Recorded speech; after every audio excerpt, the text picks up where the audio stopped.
धन्यवाद अध्यक्ष महोदय। ऑपरेशन सिंदूर की इस चर्चा में मैं सबसे पहले इस अभियान को उसके अंजाम तक पहुंचाने वाले हमारे भारतीय सेना के वीर जवानों के शौर्य और पराक्रम को नमन करते हुए अपनी बात को प्रारंभ करना चाहती हूं।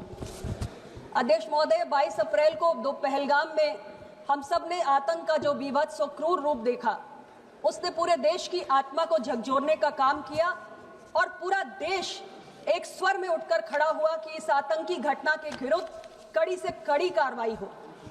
और पाकिस्तान ने भारत की संप्रभुता को चुनौती देने वाला जो दुस्साहस किया, भारत की सेना ने उसे बहुत ही कड़े शब्दों में मुंहतोड़ जवाब देने का काम भी किया।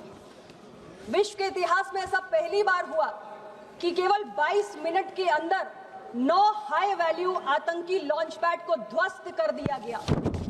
अध्यक्ष महोदय, आतंकियों ने कभी कल्पना भी नहीं की होगी कि भारत इतनी कड़ी कार्रवाई करेगा। 100 से अधिक आतंकी मौत के घाट उतर गए और दशकों से जो आतंकी पाकिस्तान में रहकर भारत के खिलाफ साजिशें करने का दुस्साहस करते थे, वो सब अल्लाह को प्यारे हो गए।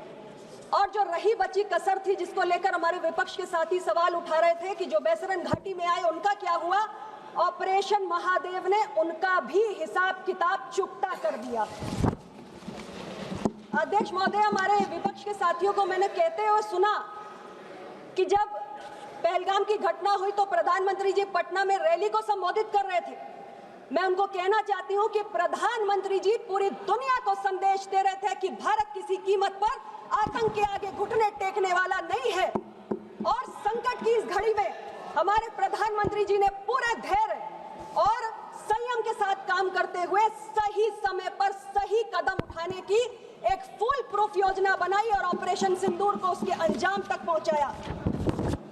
भारत आतंकवाद के प्रति जीरो टॉलरेंस की नीति अपनाता है और इसलिए हमने जब पाकिस्तान पर हमला किया तो केवल हमने आतंकी ठिकानों को निशाने पर लिया, लेकिन भारत की कार्रवाई से बौखलाए हुए पाकिस्तान ने हमारे नागरिक क्षेत्रों पर, हमारे सैन्य ठिकानों पर हमला करते हुए पूरी दुनिया के सामने अपने आप को एक्सपोज करने का काम किया। और भारत की कार्रवाई से डरे हुए पाकिस्तान ने घुटने टेक कर भारत से संघर्ष विराम की भीख मांगने का काम किया है। अध्यक्ष जी, तब हमारी सरकार ने संघर्ष विराम की घोषणा की है और यह भी कहा है कि अब यह ऑपरेशन सिंदूर सिर्फ एक विराम है, पूर्ण विराम नहीं है।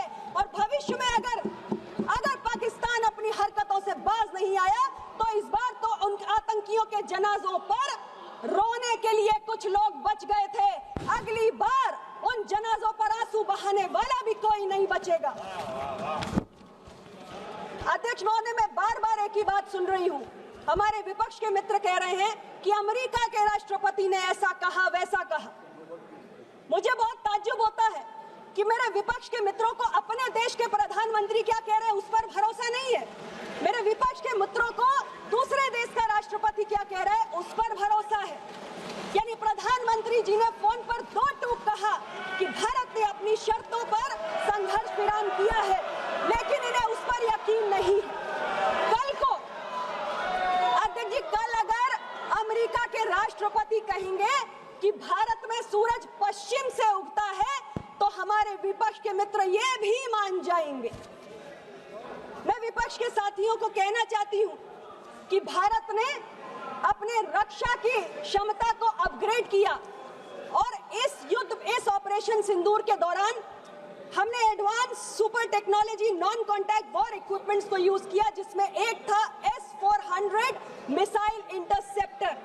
अध्यक्ष जी, इसका सप्लायर रशिया है और मैं विपक्ष के मित्रों से कहना चाहती हूं कि अमेरिका ने हमें टेक्नोलॉजिकल सैंक्शंस की धमकी भी दे डाली और कहा कि भारत इसको ना खरीदे, लेकिन ये देश के प्रधानमंत्री श्री नरेंद्र मोदी हैं जिन्होंने कहा कि देश की रक्षा के साथ किसी भी प्रकार का कोई समझौता नहीं होगा, किसी के दबाव में आने वाली ये सरकार नहीं है। और हमने S-400 को खरीदा। ऑपरेशन सिंदूर को उसके अंजाम तक पहुंचाने में इसने एक महत्वपूर्ण भूमिका निभाने का काम किया है। अध्यक्ष जी, मैं बार बार अपने विपक्ष के मित्रों से सुन रही हूं, वो कह रहे हैं कि विदेश नीति फेल हो गई। ये किसकी भाषा है? ये भाषा पाकिस्तान की है। वो बार बार ये बात कह रहा है कि भारत की विदेश नीति फेल हो गई और मुझे ताज्जुब होता है, मेरे विपक्ष के मित्र भी वही बात कहते हैं। और जब ये हमारे भारत विरोधी ताकतों की भाषा बोलते हैं तो मैं कहती हूँ ये रिश्ता क्या कहलाता है। अध्यक्ष जी, अभी मुझे थोड़ा बोलने दीजिए। अध्यक्ष जी, ये कहते हैं कि सर्वदलीय डेलीगेशन भेजे आपने, क्या हुआ? उन डेलीगेशन में तमाम दलों के हमारे एमपीज गए थे और कांग्रेस पार्टी से मैं कहना चाहती हूँ इनके 3 वरिष्ठ नेता, 2 सांसद, 1 वरिष्ठ नेता उसमें गए, मैं नाम नहीं लेना चाहती। और उन्होंने कौन सा गुनाह किया? उन्होंने केवल अंतर्राष्ट्रीय मंच पर पाकिस्तान को कटघरे में खड़ा करने का काम किया। भारत की जो टेररिज्म के खिलाफ नीति है उससे दुनिया को अवगत कराया, लेकिन इन्होंने अपने उन तीनों नेताओं की लानत मलामत करके रख दी। आज इन्होंने उनको किनारे लगा दिया। इनके एक नेता मौन हो गए। एक नेता कहते हैं कि भारत का रहने वाला हूं, भारत की बात सुनाता हूं, और एक नेता कहते हैं is it so difficult to be patriotic in this country. ये हालात है इस कांग्रेस पार्टी के अध्यक्ष जी। और मैं इनको याद दिलाना चाहती हूं कि जब संयुक्त राष्ट्र में कश्मीर का मसला उठा था तब भी भारत की सरकार ने, माननीय नरसिंह राव जी की सरकार ने एक डेलीगेशन भेजा था जिसका नेतृत्व वाजपेयी जी ने किया था, और वहां उन्होंने भारत का साथ दिया था, भारत की आवाज को रखा था, और उनकी पार्टी ने उनके साथ किनारा नहीं किया था। ये हमारी विदेश नीति है।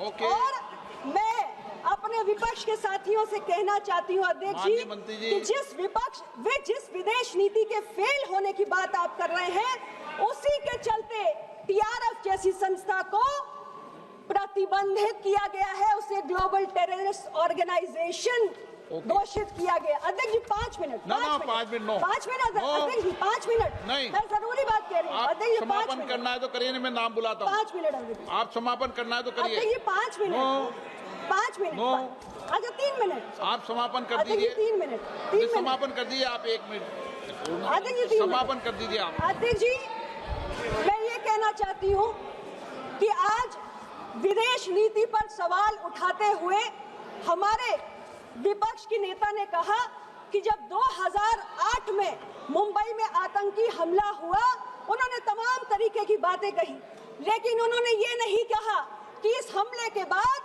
दोनों देशों के प्रधानमंत्रियों ने जॉइंट स्टेटमेंट जारी किया और पाकिस्तान को आतंकवाद का पीड़ित देश घोषित करने का काम इन्होंने किया, इनकी सरकार ने किया। और विदेश नीति पर सवाल उठाने वाले लोग आज ये भी कहते हैं कि भारत और बांग्लादेश की सीमा पर फेंसिंग नहीं होनी चाहिए, क्योंकि अगर फेंसिंग हो गई तो दोनों देशों के बीच के रिश्ते खराब हो जाएंगे। मुझे नहीं मालूम कि हमारे विपक्ष के साथी कौन सी विदेश नीति इस देश के अंदर लागू करना चाहते हैं। अध्यक्ष महोदय, हमारे प्रधानमंत्री जी ने 73 देशों की यात्राएं करके जो भारत की ब्रांडिंग की है, ये उसका नतीजा है कि दुनिया के तमाम देश आज भारत के साथ खड़े हुए हैं। भारत आज केवल सुनने वाला देश नहीं है, भारत आज बोलने और नेतृत्व करने वाला देश है। ये आपकी विदेश नीति थी जिसमें पीओके का एक बड़ा हिस्सा चीन के पास चला गया, लेकिन ये हमारी सरकार है जिसने ऑपरेशन सिंदूर को जलाकर पाकिस्तान को और पूरी दुनिया को आतंकवाद के खिलाफ भारत की जीरो टॉलरेंस की नीति से अवगत कराने का काम। श्री राहुल गांधी जी।